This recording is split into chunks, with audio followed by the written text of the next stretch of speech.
और अब मैं आदरणीय सुरेंद्र शर्मा जी को आमंत्रित कर रहा हूँ। आइए सर। आदरणीय सुरेंद्र शर्मा जी को जोरदार तालियों के साथ आमंत्रित कीजिए। समय की सीमा उन पर भी उसी तरह लागू है।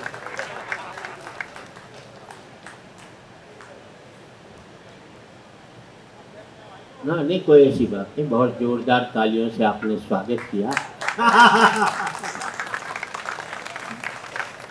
मैं जितने भी लोग पत्रकार बंधु हैं उनमें से सबसे कम उम्र का हूँ। हंसने की बात नहीं, मैं बची हुई उम्र की बात करता हूँ, खर्ची हुई उम्र की बात नहीं करता। संपत्ति वो नहीं होती जो हमने खर्च कर ली, संपत्ति वो होती जो हमारी बची हुई होती है। हाय हाय। नीरज जी के बारे में मैं आपको क्या बताऊं। नीरज जी एकमात्र ऐसे व्यक्ति हैं जिनका जन्म और मरण उत्सव की तरह मनता और किसी तरह से नहीं मिलता। मरना भी उत्सव है और जीना भी उत्सव है। हिंदी काव्य मंच को 3 लोगों ने संवारा। हास्य में काका ने, गीत में नीरज जी ने, वीर रस में बैरागी जी ने। ये नींव के पत्थर थे, पर नीरज जी उसमें सबसे अलग इसलिए थे, वो नींव के पत्थर भी थे और कवि सम्मेलन के गुंबद भी थे। बहुत अच्छे, वाह वाह वाह। एक ऐसा साहित्यकार जो नींव का पत्थर और गुंबद भी रहा हो, उसमें मुझे उन्होंने बुलाया। मैं आपका आभार व्यक्त करता हूँ। यहाँ सभी पत्रकार लोग बैठे। राजनीति पर ज़्यादा कुछ कहूँगा नहीं। कहने का मतलब ये खतरा मोल लेना है, जो आप रोज़ खतरों से मोल लेते हैं। मैं आपसे एक ही बात कहना चाहता हूँ, इलेक्ट्रॉनिक मीडिया और प्रिंट मीडिया से, इस देश में जो भी घटिया देखो, वो भी घटिया बोले, धर्म के नाम पर तोड़े या जाति के नाम पर तोड़े या राजनीति के नाम पर तोड़े, इस देश का इलेक्ट्रॉनिक मीडिया उसे दिखाना बंद कर दे और प्रिंट मीडिया उसे छापना बंद कर दे, तो यार आप हमारे ऊपर एक बहुत बड़ा एहसान करते हो। आप टीआरपी देखनी बंद कर दो, आप सर्कुलेशन देखना बंद कर दो, एक बार दोनों देश देखना शुरू कर दो तो बहुत बड़ी बात हो सकती है। 4 पंक्ति देना चाहता हूँ। कोई फर्क नहीं पड़ता इस देश में राजा रावण हो या राम, जनता तो बेचारी सीता है।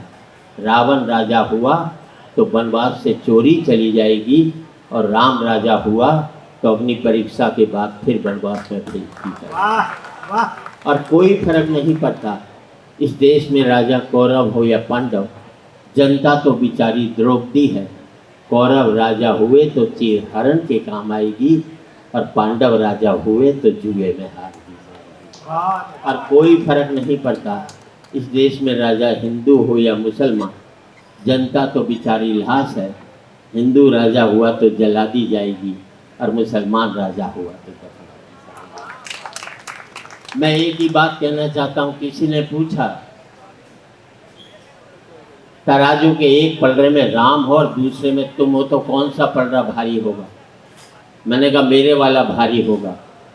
अच्छा लगे तो आपकी तालियां चाहूँगा। बोले कैसे होगा। मैंने तराजू के एक पलड़े में राम होगा, दूसरे पलड़े में मैं हूँगा, और मेरे भीतर बैठा हुआ राम भी होगा। वाह हाय हाय, वाह वाह वाह वाह वाह वाह वाह। बात मैं तो एक ही कहना चाहता हूँ, अमृत वर्ष हमारा है 75 साल का, 75 साल का पाकिस्तान का भी है।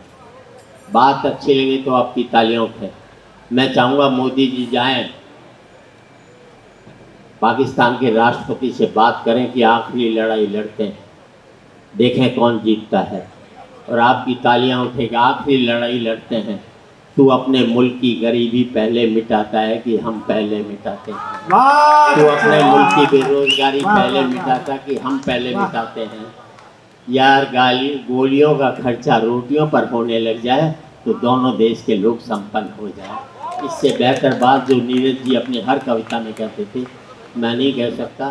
4 पंक्ति उनको हंसाने के लिए जो लोग बैठे हैं यहाँ, जो भी पति अपनी पत्नी के साथ यहाँ बैठा है, दहशत में बैठा है, ढंग से हंस नहीं पा रहा।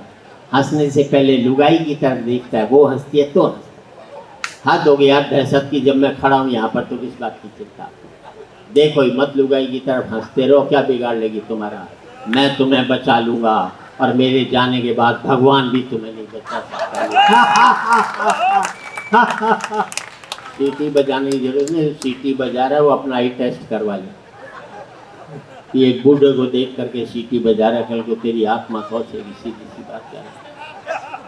आप पत्रकारों, महिलाओं माफ करें, यहाँ पर जो एक तो महिलाएं बहुत कठोर होती हैं, पुरुष भरा ही कोमल होता है, हाँ जी सच। इसी पर ताली बजनी चाहिए थी, पर ये मर्द हैं बजा ही नहीं सकते। आपको मालूम, मैं विश्वास आपको उदाहरण देता हूँ। मान लीजिए आप दिल्ली से चंडीगढ़ वाली ट्रेन में बैठे हो, बगल में कोई महिला बैठी, आपको नींद आ जाए, आपका सर महिला के कंधे पे टिक जाए, एक झटके में तुम्हें उठा देगी, इतनी कठोर होती। ये तक नहीं सोचती कि किसी बेचारे को नींद आ सकती, दूसरे पैसेंजर से पिट हो भी सकती, अपनी पर आ जाए तो तुम्हें जेल भिजवा दें। ये महिलाएं इतनी कठोर होती हैं। अब इसी सीन को उल्टा कर लो, कर लिया, महिला को नींद आ जाए, उसका सर तुम्हारे कंधे पे टिक जाए, तुम्हें अम्बाड़ा जाना होगा, चंडीगढ़ चले जाओगे लेकिन, हाय हाय सही बात है। और अपने समय सीमा को देख के इतना ही कह सकता हूँ कि आज एक बार कहें, और आपसे इतना ध्यान चाहूँगा, राजनीति में कुछ नहीं रखा, राजनीति को निकाल दो यार। आज एक बार कहें, आखिरी बार कहें, क्या पता तुम न रहो, क्या पता हम न रहो। आज एक बार कहें, आखिरी बार कहें, क्या पता तुम न रहो, क्या पता हम न रहें। मंदिरों मस्जिद की या किसी इमारत की, माटी तो लगी उसमें भाई मेरे भारत की। वाह। मंदिरों मस्जिद की या किसी इमारत की, माटी तो लगी उसमें भाई मेरे भारत की। लहू था हिंदू का, अल्लाह शर्मिंदा रहा, मरा मुसलमान तो राम कब जिंदा रहा। बिखरे बिखरे हैं सभी, आओ मिलजुल कर रहें, क्या पता तुम न रहो, क्या पता हम न रहो।